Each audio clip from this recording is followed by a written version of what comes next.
दिग्विजय के thank you पर मचा बवाल।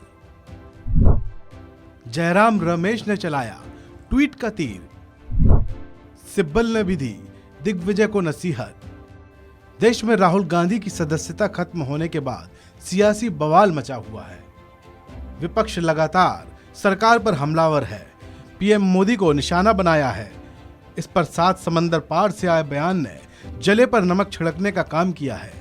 दरअसल इस पूरे मामले को आधार बनाकर जर्मनी के विदेश मंत्रालय के प्रवक्ता ने कहा था कि हमने भारत में विपक्षी नेता राहुल गांधी के खिलाफ फैसले और उनकी संसदीय सदस्यता निलंबित किए जाने का संज्ञान लिया है।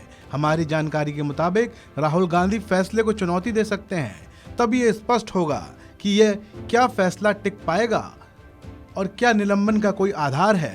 प्रवक्ता ने कहा कि जर्मनी को उम्मीद है कि न्यायिक स्वतंत्रता के मानक और मौलिक लोकतांत्रिक सिद्धांत समान रूप से राहुल गांधी के खिलाफ कार्यवाही पर लागू होंगे।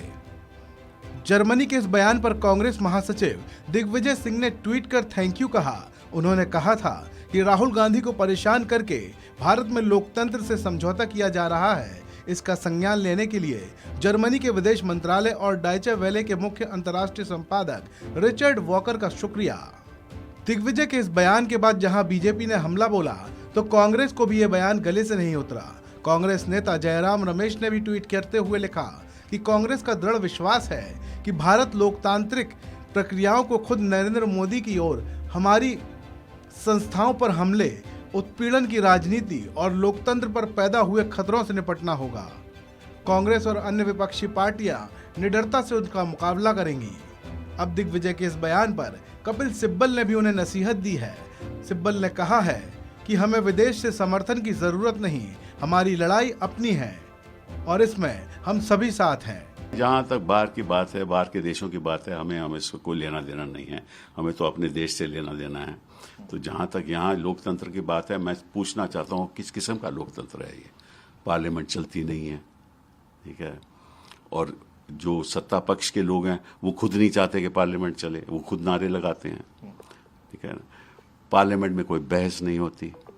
बहस इसलिए नहीं होती कि जो सामने जो मुद्दे हैं, जो देश के सामने मुद्दे हैं, मैं उनका नाम भी नहीं लेना चाहता। एक उद्योगपति का मुद्दा है, बहुत भारी मुद्दा है, उसको उस पर कोई बहस नहीं करना चाहता, कोई जेपीसी नहीं बैठाना चाहता, कुछ और कोई तरीका भी नहीं सोचा जाता। लोगों को गिरफ्तारी हो रही है, कानून ऐसे बनाए जा रहे हैं और कानून का दुरुपयोग हो रहा है। मैं पूछना चाहता हूँ सत्ता पक्ष के लोगों से कि 2014 के बाद जो भी कार्रवाई ईडी ने की, लगभग 125 इंपॉर्टेंट लोगों की, उनमें से 118 लोग तो विपक्ष के हैं। तो ये क्यों हो रहा है? तो आप बाहर के लोगों की बात भूल जाइए। हम खुद सोच रहे हैं कि लोकतंत्र है क्या ये। जहां आपके विदेशी की संस्थाएं आपकी तारीफ करती हैं तो उनको आप गले लगाते हो। जहां वो कहती हैं कि ये ठीक नहीं हो रहा, वहां कहती हो ये तो एंटी नेशनल है। तो ये भी ठीक नहीं। सुना आपने, सिब्बल का साफ कहना है कि हमें किसी बाहरी समर्थन की जरूरत नहीं है, ये हमारी लड़ाई है। मतलब साफ है, इस पूरे मामले में अब सियासी लड़ाई जारी है। एक दूसरे पर वार पलटवार का दौर जारी है। देखना होगा कि इस जंग का अंत कहां होता है। इस खबर में अभी इतना ही। आप बने रहिए वन इंडिया के साथ।